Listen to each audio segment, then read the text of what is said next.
सावन के महीने के बारे में तो आप सभी जानते हैं। सावन का महीना बड़े हर्षोल्लास से हम लोग मनाते भी हैं। खूब धूमधाम होती है, खूब झूले डलते हैं, बारिश का मौसम है, बढ़िया गरम गरम पकौड़े खाए जाते हैं। कुछ नियमों के हम पालन भी करते हैं, भोलेनाथ की पूजा भी करते हैं और शिवालयों में लंबी कतारें भी खड़ी हो जाती हैं और खूब भोलेनाथ की पूजाएं की जाती है। लेकिन उसका एक अहम भाग चातुर्मास, जो 4 महीनों का होता है, जहाँ जो एकादशी अभी गई है, देवशयनी एकादशी, वो वहां से प्रारंभ हो जाते हैं। और कहें तो ये भाग जो है चातुर्मास का, वो शुरू हो जाता है आषाढ़ की पूर्णिमा से कार्तिक मास की पूर्णिमा तक का। इन 4 महीनों को कहते हैं, पहला है सावन का महीना, दूसरा है भाद्रपद, तीसरा है अश्विन मास और चौथा है कार्तिक। हमारी ब्रज भाषा में हम कहें तो सावन, भादो, कुआर, कार्तिक, ये हमारी ब्रज भाषा में जो मथुरा वृंदावन की साइड वहां कहा जाता है। तो इस चातुर्मास में क्या करना चाहिए,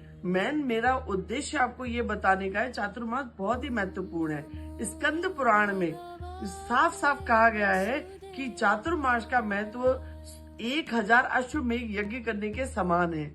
और यदि इससे वंचित हो जाए, यदि हम इसके नियमों का पालन ना करें, तो हम वंचित ही हो जाते हैं। क्योंकि इस चातुर्मास में एक महीने का, इन 4 महीनों का महत्व है, जिन्हें हमें बहुत अच्छे से समझना जरूरी है। पहले तो सावन का महीना, इसमें हम भोलेनाथ को प्रसन्न हम सभी करते हैं और पूजा करने भी जाते हैं। लेकिन भोलेनाथ के आराध्य राम है। यहाँ एक ही उपाय मैं आपको कहूंगी कि बेल पत्र पे राम लिखकर केवल भोलेनाथ को रोज अर्पण कर दीजिए। सोमवार तो हम पूजा करेंगे ही, लेकिन सावन के पूरे महीने में अपने घर में भी आप अर्पण कर सकते हैं।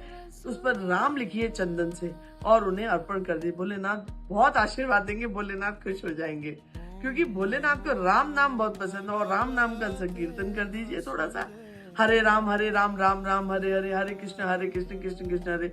तो कीर्तन से भगवान राम के सुनते ही राम नाम भगवान भोलेनाथ बड़े ही प्रसन्न हो जाते हैं। और आपको तो पता है, बड़े भावुक हैं, दयालु होके बड़ी दया में आशीर्वाद दे जाते हैं भोलेनाथ। और यदि आप कहें तो संग में पार्वती मैया का भी आह्वान करें, तो उनको बोले भोलेनाथ को बुलाएं और कहें पार्वती मैया के संग विराजित हो, हम राम नाम का संकीर्तन कर रहे हैं। अब मैं चातुर्मास्य पे फिर से आती हूँ। चातुर्मास्य का महत्व इतना है कि हम एक महीने की बात करें तो पहले सावन का महीना की बात करते हैं। सावन के महीने में चातुर्मास्या में हमें इसमें पूजा तो हम भोलेनाथ की कर रहे हैं, लेकिन यहीं से हमारे 4 महीनों के नियम की शुरुआत हो जाती है। देखिए, पूजा तो हम रोज करते हैं, पूजा हमें रोज करनी चाहिए। और मैं ये नहीं कहूँ 12 महीनों पूजा करनी चाहिए, लेकिन इनका महत्व हमारे शास्त्रों में, हमारे पुराणों में मिलता है। शिव पुराण में भगवान भोलेनाथ ने खुद कहा है कि 1000 अश्वमेघ के यज्ञ के बराबर है। युधिष्ठिर ने अश्वमेघ यज्ञ किए, लेकिन उतने भी यदि वो यज्ञ करते करते 1000 अश्वमेघ कब तक करेंगे, तो करना भी पॉसिबल नहीं है, बहुत कम चांस है। लेकिन उसके बाद भी यदि हमें 1000 यज्ञों का फल स्वरूप कुछ मिल रहा है, तो वो ये है कि हमें नियमों का ही पालन कर लें। यहाँ आध्यात्मिक चिंतन, यहाँ शांति, यहाँ मौन व्रत, यहाँ नियमों का पालन, यहाँ अनुशासन, सब कुछ इन 4 महीनों में यदि आप करते हैं, तो आपको वो सब मिल जाएगा जिसकी आपने कल्पना भी नहीं करी होगी। यकीन मानिए, ये केवल बहकावे का एक संदेश नहीं कि ये कर लिया वो कर लिया, नहीं। आप आराम से सुबह प्रातःकाल स्नान करें इन 4 महीनों में। 4 महीनों का नियम ये पूर्णिमा से शुरू हो जाएगा, जो आषाढ़ी पूर्णिमा आने वाली है, बड़ी पूर्णिमा, वहां से आप प्यार से सुबह जल्दी उठना शुरू कर दें। स्नान ध्यान करके भगवान भोलेनाथ की रोज पूजा करें, भगवान का संकीर्तन करें, संध्या आरती करें, दीपदान करें। इसमें 5 दान का विशेष महत्व है। पहला दीपदान, श्रमदान, वस्त्रदान, अन्नदान और छायादान। इन दान का विशेष महत्व है। तो आप अपनी इच्छा से, जो आप में इनमें से समर्थता है, आपको जिसमें आप दान कर सकते हैं, वो दान आप करिए। बहुत ही पुण्य फलों की प्राप्ति होती है।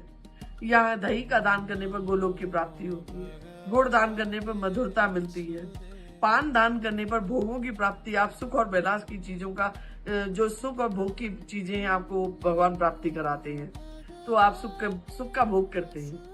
तो यहाँ पर वो सब कुछ मिल जाएगा। इन एक चीज के दान का बहुत बड़ा विषय है, और एक दान के विषय का मैं कितना आपको बताऊंगी, लेकिन मैं कोशिश करूंगी आपको बताने का। बहुत बड़ा महत्व है। आप यहाँ पर गीता का पाठ करें, आध्यात्मिक पुस्तक जितने भी हैं, रामायण है, भागवत है, श्री कृष्ण का चरित्र है, मेरे राम का चरित्र है, जो भी आपको अच्छी लगे धार्मिक पुस्तक आप उनका अध्ययन कर सकती हैं। जितने भी भजन है आप उनका करिए। मंत्र जाप आपको सिद्ध करना है कोई मंत्र, तो उसको बिल्कुल 4 महीने में एक नियम के अनुसार, एक समय पर एक ही नियम से बिल्कुल टूटना नहीं चाहिए बीच में। उस नियम का मंत्र का आप यदि जाप करते हैं तो आपको उस पर सिद्धि प्राप्त होती है। तो यहाँ कोई अनभिज्ञता नहीं है कि आप इसे समझें कि ये व्यर्थ है। 4 महीनों में वो कुछ मिल जाएगा जो आपको धारण करवा जाएगा। यदि आप जैसे बहुत परेशान है, कोई आपको कष्ट दे रहा है सही, तो आप मौन व्रत धारण कर सकते हैं थोड़ी देर के लिए ही सही, लेकिन उस नियम का पालन एक नियत टाइम पे, समय का महत्व है, अनुशासन का महत्व है, उसके पालन करने का महत्व है। तो आप बस पालन करें, और आपके कोई गुरु है तो उनकी आज्ञा से इन 4 महीनों के नियमों का पालन करें। आपको जरूर पुण्य फलों की प्राप्ति होगी। दान का विशेष महत्व है, दान करिए, पूजा करिए, दीप दान करिए, जितना दीप दान हो सके इन महीनों में करिए। और मैं तो कहूंगी सेवा करिए। सेवा से बड़ा कोई धर्म नहीं है, कोई दया से बड़ा कोई धर्म नहीं, परोपकार से बड़ा कोई धर्म नहीं है। दया, दान, परोपकार ये तो सबसे बड़े दान है जिनसे भगवान स्वतः ही प्रसन्न हो जाते हैं। यदि ये आप 12 महीनों करते हैं तो इससे अच्छी तो बात कोई है ही नहीं, और ये हमें करना भी चाहिए। जहाँ प्रेम और दया है वही तो भगवान है, वही तो ईश्वर है। तो इस आत्मा से जो हमारी है ही नहीं, जो सर्वव्यापी है, जो जिसमें केवल भगवान ही है, वो आत्मा भगवान की स्वरूप में, कहते हैं नर में नारायण है, तो हम सभी में नारायण का वास है। तो हम क्यों ना उसको एक अच्छे धर्म से पालन करें, उनका सबके प्रति प्रेम का भाव आए, सबके प्रति दया का भाव आए, परोपकार का भाव आए। क्यों हम एक दूसरे की बुराइयां करें? निंदा नहीं करनी है, 4 महीनों में निंदा नहीं करनी है, वरना आप नरकगामी हो जाएंगे। और हो सके तो आप एक चीज का भी त्याग कर पाए, किसी भी चीज का भी, कि जैसे मैं बचपन से आज ब्रज धाम में रही हूँ, तो मैं मथुरा से हूँ, तो मैं वहां देखती आ रही हूँ कि इन चातुर्मास्य महत्व तो कितना है। तुलसी जी का दीपक जलाना 4 महीने तक, भोलेनाथ का दीपक जलाना, पीपल के पेड़ का चौमुख दिया जलाना, बिस्तर पे ना सोना, जमीन पे 4 महीने सोना, जैसे वनवास भगवान ने किया था ऐसी जमीन में सोना, एक चटाई डाल के, कुशा डाल के उस पे सोना। तो ये सब नियम है, आप इनमें से जो आपको उचित लगे, यहाँ कोई फोर्स नहीं है, कोई मजबूरी नहीं है। जो प्रेम से आप जिस नियम का पालन, और सर्वप्रथम अपनी आत्मा में अपने भगवान को बसाना, उनका कीर्तन और उनका नाम जप सबसे बड़ा नियम है। यदि आप रोज नियम बना लें कि मुझे सुबह पर्टिकुलर समय 7 से 8 बजे तक, और संध्या काल में मुझे संध्या में ये भजन, मुझे संधि के समय पे, क्योंकि संधि का विशेष महत्व है यहाँ, क्योंकि ये प्रदोष काल कहा गया है, तो इसमें बड़ा महत्व है। जब 2 जोड़ मिलते हैं तो उसमें बड़ा महत्व है।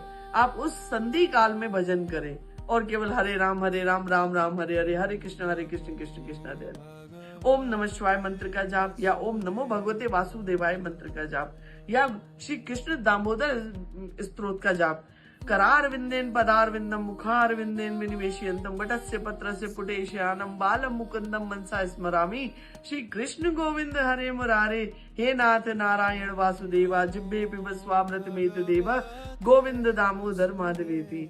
इसके कई श्लोक हैं, मैं आपको पूरा गा के अगली बार कभी भी समय मिलेगा तो मैं जरूर आपको बताऊंगी।